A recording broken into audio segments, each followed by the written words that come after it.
Good day and welcome back everyone. So this time, Elephant Mountain ang target nating puntahan.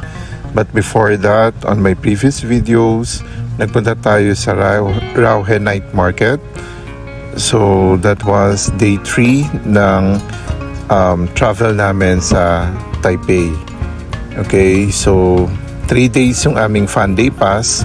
Pang 3rd day yung day 4 namin. And we've been to Taipei 101 then prior to going sa Rauhe Night Market. So earlier on that day, nagpunta kami sa Chiang Kai-shek, doon sa may Pingjing Street, and then sa National Museum Palace nila. Ayan. So ito yung mga preview. So you can check my previous videos. Alright, so ito stinky tofu, and then yung kinainan namin sa Rauhe Market. So day 4 na tayo, DIY travel lang tayo dito sa Taiwan. Ang kinuha lang namin sa Klook is yung 3-day pass, no, because nagstay lang kami dito ng 4 days, 4 nights. Okay. So let's go to the next pit stop natin for today. First pit stop natin is going to a hike, no, sa Elephant Mountain. Hindi tayo aakyat hanggang dun sa pinakadulo niya, dun sa Endong Trail, pero pupunta tayo hanggang dun sa may temple area, and then dun sa 7 boulders na tinatawag nila. Okay, so nag-bus kami mula sa kung saan yung accommodation namin na malapit sa Ximending. So yung papunta doon is malapit lang din sa may Taipei 101, o kaya kung magte-train kayo sa Red Line, drop kayo doon sa last station ng Red Line after ng Taipei 101 station. Pero kung sa bus station nearby Taipei 101 vicinity yung stop ninyo, and then maglalakad na lang from there.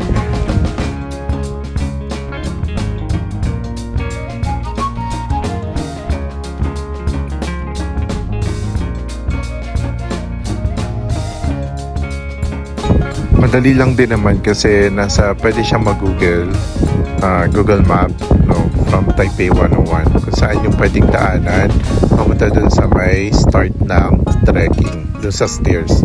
So may nadaanan kaming park, and then may mga cherry blossoms din dito. So again, kung napanood niyo yung previous video ko dun sa Pingjing Street, Lane 42, na maraming mga cherry blossoms na mga bright pink. So katulad yun dito sa park na to, maraming mga cherry blossoms.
So dito na mag-i-start yung trek natin. Tinatawag nila itong Xishuishan Xiangjiang. So sabi nila it's 10 minutes, 700 meters hanggang dun sa first stop ng trek na to. Ayan, ito yung kanya 1, 2, and then yung pinakadulo, no? Hindi na namin pinuntahan yon kasi medyo malayo na, tsaka may next stops pa kami. So parang nag-quick hike lang kami dito hanggang dun siguro sa second to the last or doon hanggang sa temple. It would take you around 20 to 30 minutes hike paakyat dito sa stairs na to, no? Pero kung itutuloy niyo siya hanggang dun sa dulo, siguro mga 30 to 45 minutes. Ayan.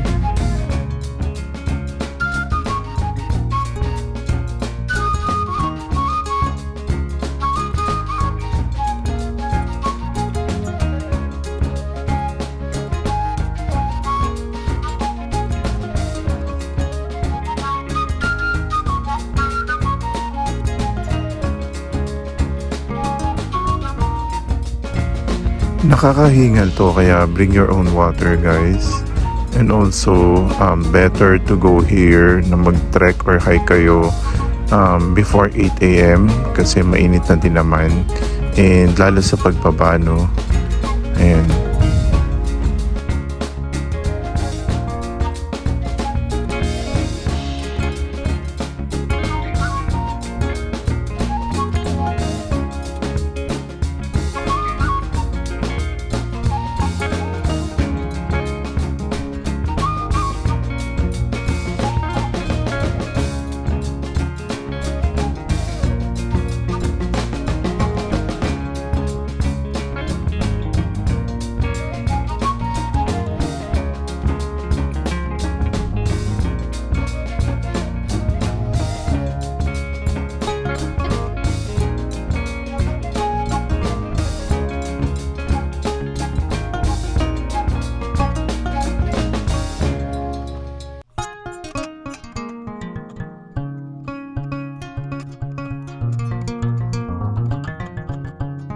First viewpoint area, andito na tayo, no? And then kung pupunta tayo hanggang dun sa may temple, lagpas yun sa may 7 boulders na tinatawag nila.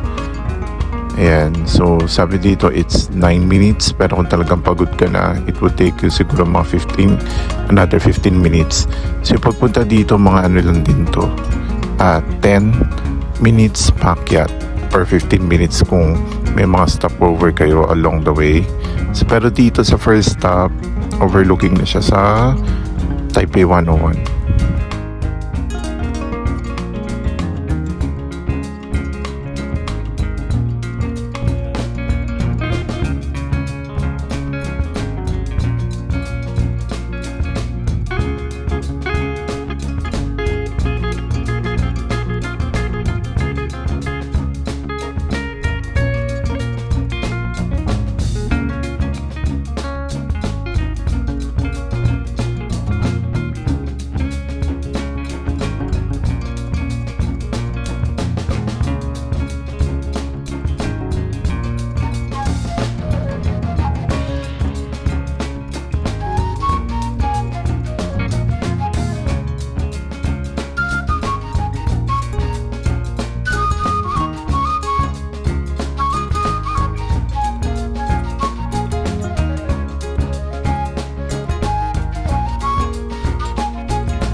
next stop, andito na tayo sa Seven Boulders. Ayan.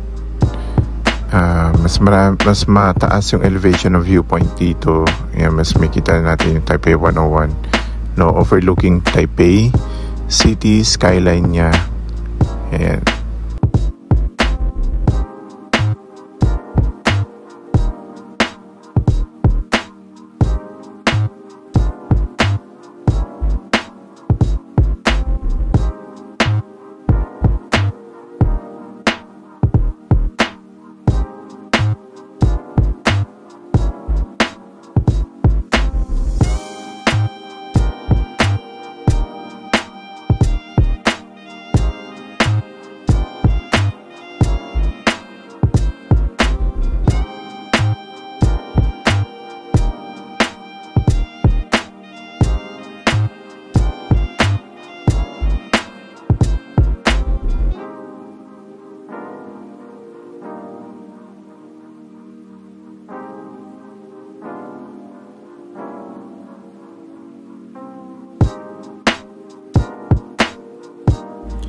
This time, descending na tayo. No, pababa na tayo hanggang dun sa pinag-startan natin kanina. Ayan. So, nakakapagod din pababa actually.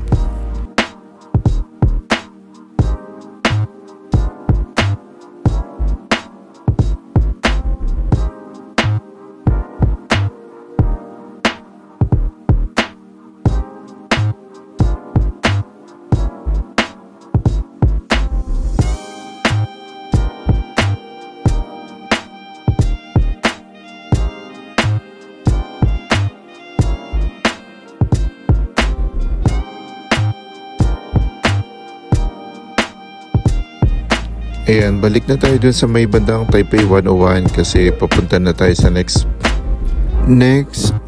stopover natin for the day is Gondola, Maokong Gondola. Ayan.